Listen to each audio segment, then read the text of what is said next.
you see here you have a comic book panel with sound effects that you want to put in there, but you want to do it a tricky way and have it in the background without covering up your main characters. So what you do in Photoshop, um, the analogy to this is like you create another layer.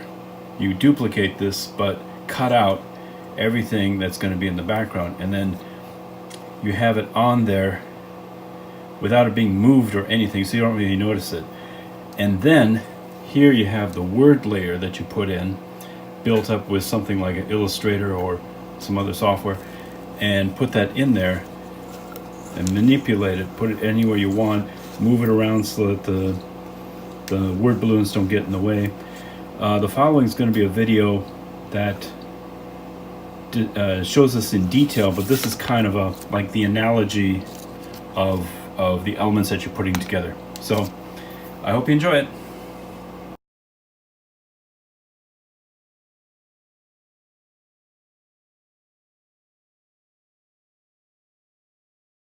All right, so this is the Illustrator document.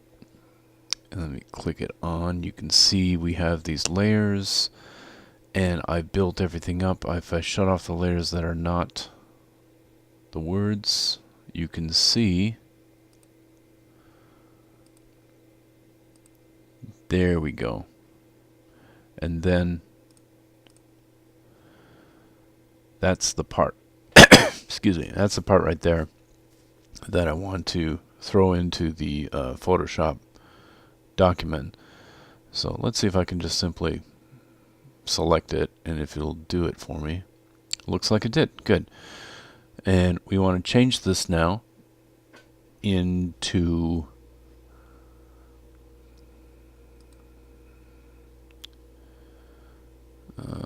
we create outlines.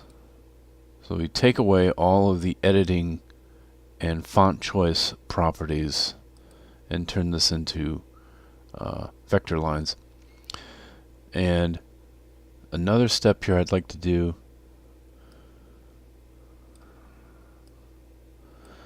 let's go ahead and select that, and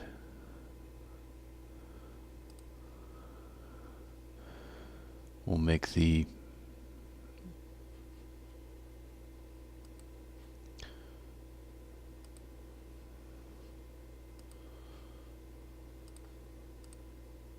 that looks right. The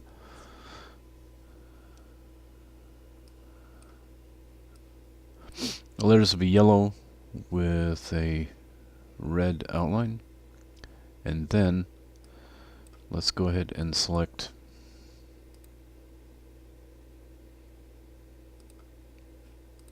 that. Didn't quite work. Yes.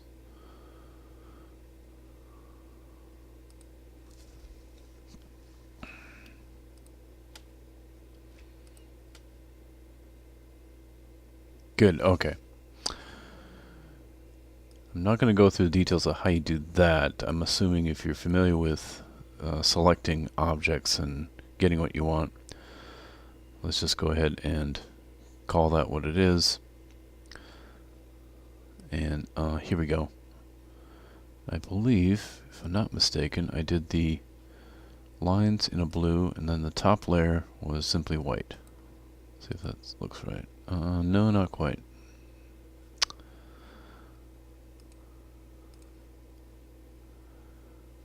Is it lighter blue?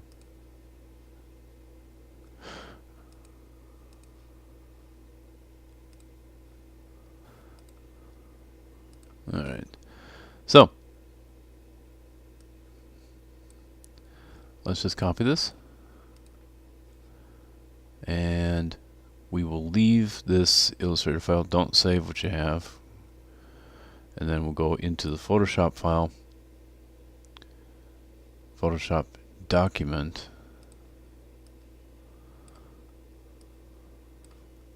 Now, on my two layers here, I want to create a new layer in between, and we will paste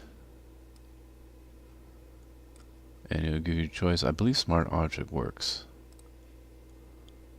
Let's see what it looks like here. There we go. Sometimes it doesn't work so hot and you gotta start moving things around. We'll rasterize that layer so that we can manipulate the individual objects here. Let me shut off the other layers here. You can see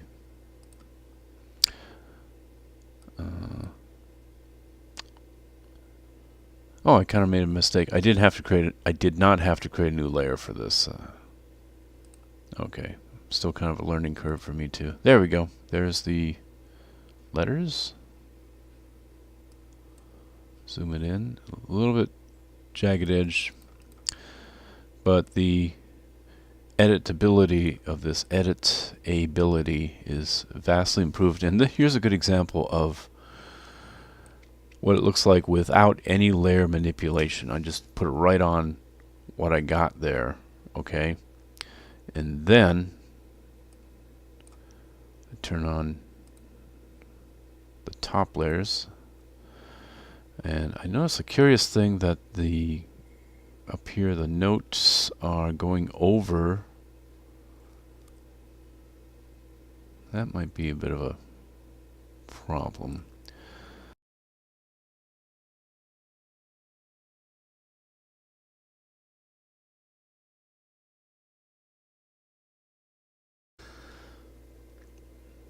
Look inside girl. That's pretty close to what. Yeah, right. And then let the sound. That could be bigger and lower. Alright.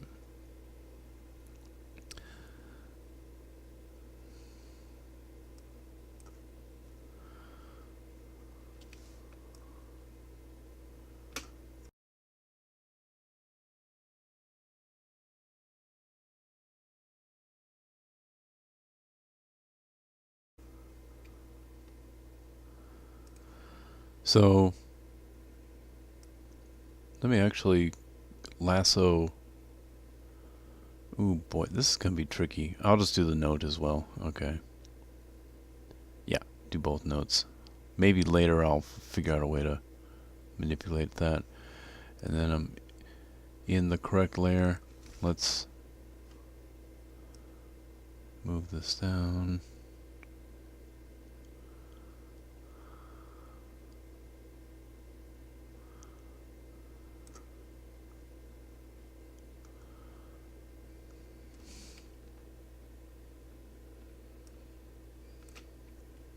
Okay.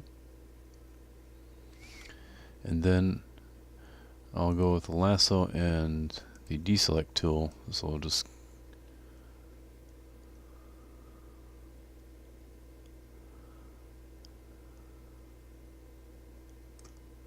ah!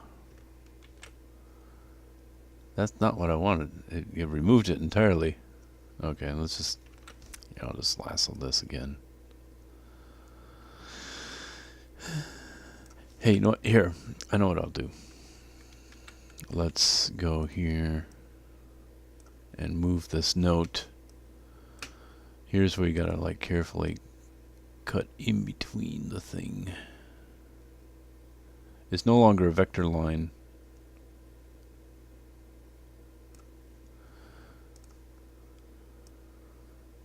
There we go.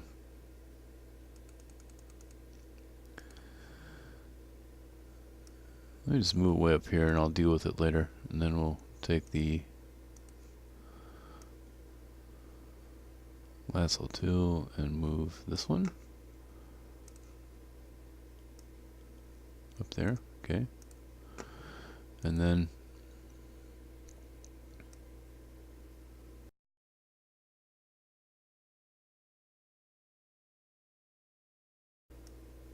there, okay.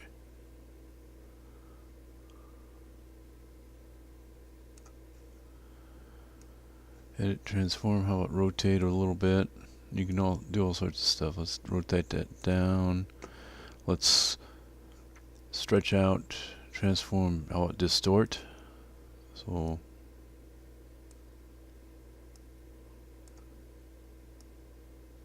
still want it to be able to be read as the word sound. There we are. And then the return key, I believe, will save that. That looks pretty good. So let's go ahead and lasso all these stray notes here. And again, where's that word balloon? Let me go over to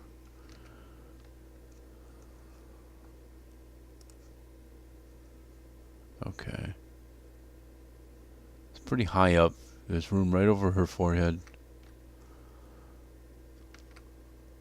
Mm-hmm.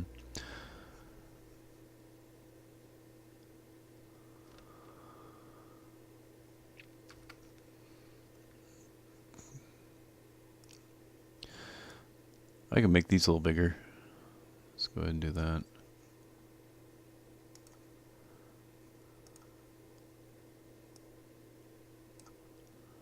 Scale those guys up.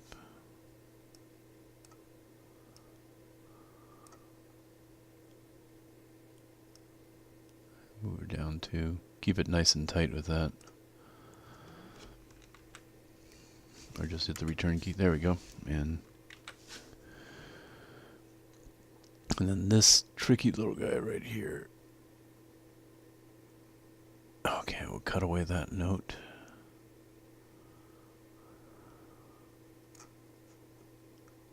Hit the move tool. Let's just move it. Give it a little more breathing room. I think that's a good spot for it. Hit the lasso again. We'll select this one.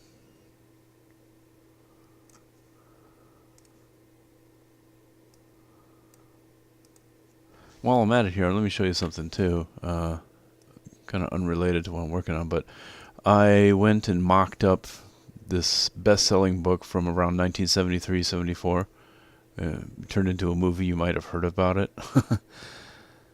When did the movie come out? That was it was before Star Wars for sure. I think it was 1975. 1975 was like Network and Saturday Night Fever. No, Rocky was 1975. That's what it was. The Exorcist would have been 1974 maybe. Okay. So maybe like in this this comic book is set in 1974, so maybe she was curious about it and went back and read the book. Because I remember I was in 6th grade, 1972-73, and that was a huge hit book. The guy who wrote it wanted to be known as a serious author, and he was really dismayed that he became pigeonholed as a horror writer, which, oh, shoot. I did a wrong thing. There we go. Okay. Which doesn't sound like a bad thing, but for him,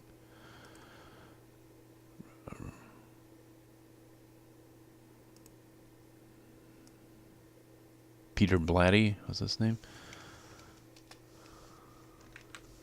or Blady, because everyone's saying, "Oh, right, what's the next book? Where's your next Exorcist book?" And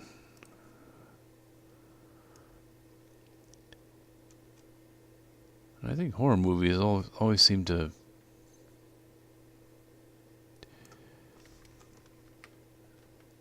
and actually, yeah, it's a better spot to have it over her head there.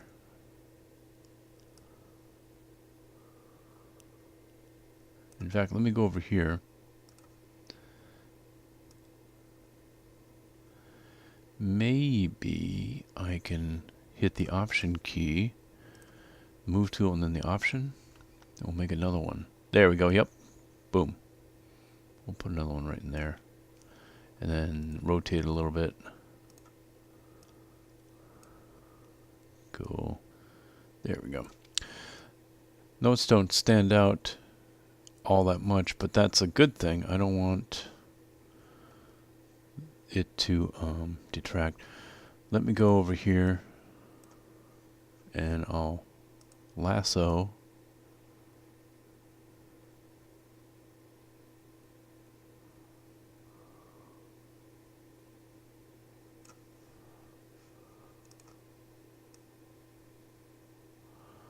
that one out of the way, and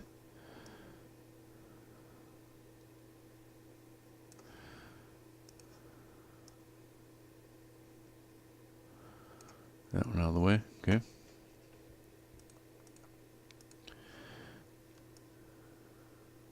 And then this whole thing, the words, if I use the move tool just a little bit, now I got the words. Okay.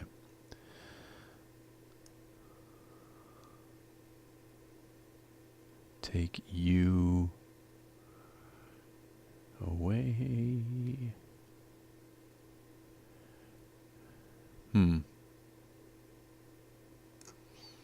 Yeah, this is slightly problematic. Let me go like this, and I'll do the take you, and we'll just move that up there. How's that? And then the rest of the words, away.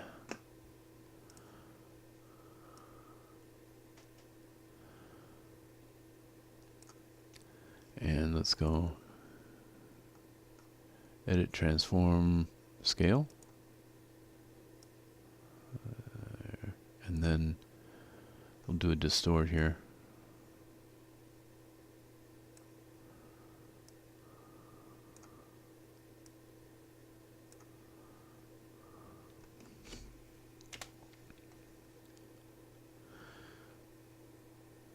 Away.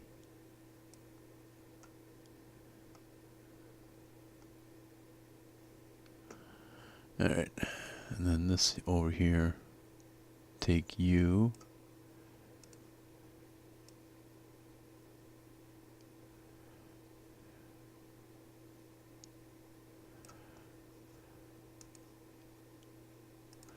We'll scale this down, actually, we'll make it smaller. Because it's no longer a font, the thickness of the line will scale accordingly, so you gotta take that into account. In other words, you make it smaller, the lines are gonna get thicker.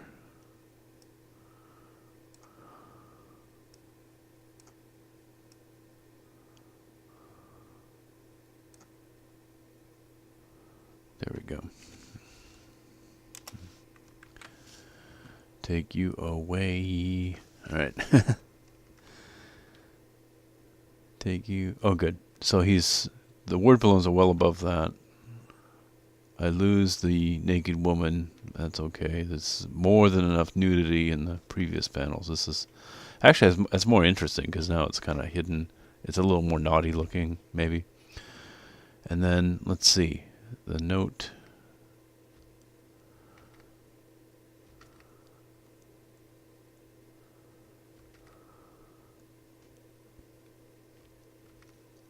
That's going to get in the way there.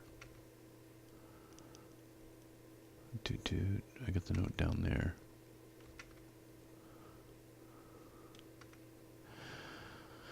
That was a good spot before. Let me go ahead and put that roughly where it was.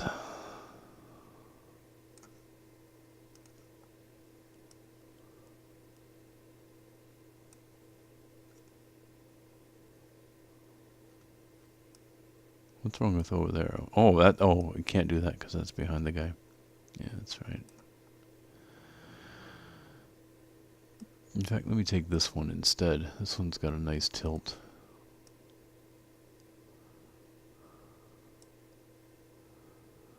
So anyway, you just simply flatten this out once you got everything in the right spot, and you can see how you're working with these layers. Let me just give you an overview. All right, so I got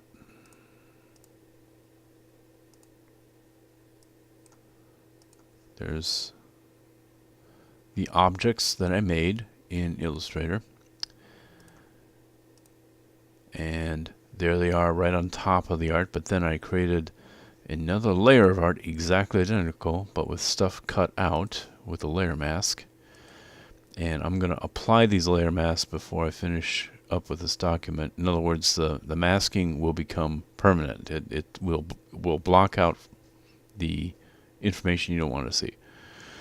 And it's really important to make that bottom layer solid, because, like, let's say for example this bottom layer was the negative of this layer, okay, and where there was material here, there's emptiness on the bottom layer.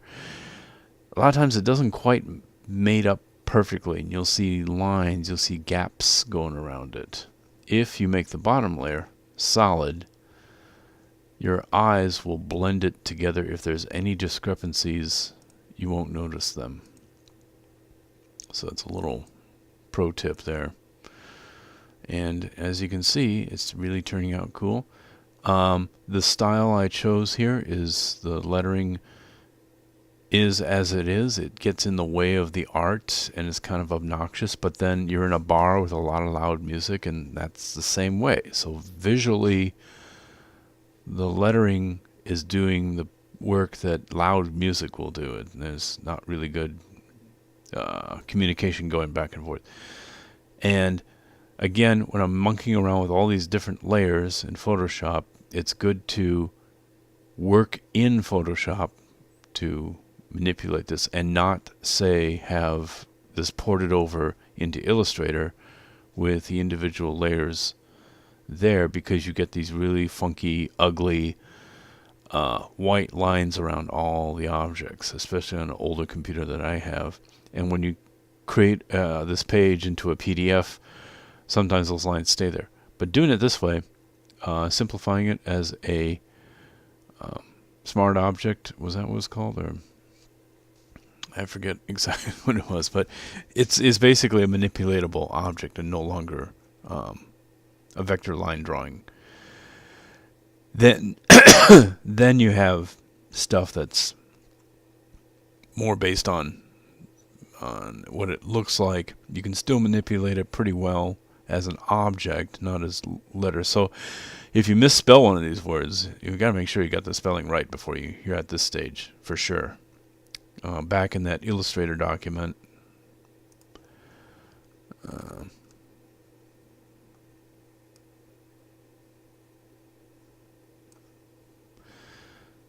yeah, back in this thing,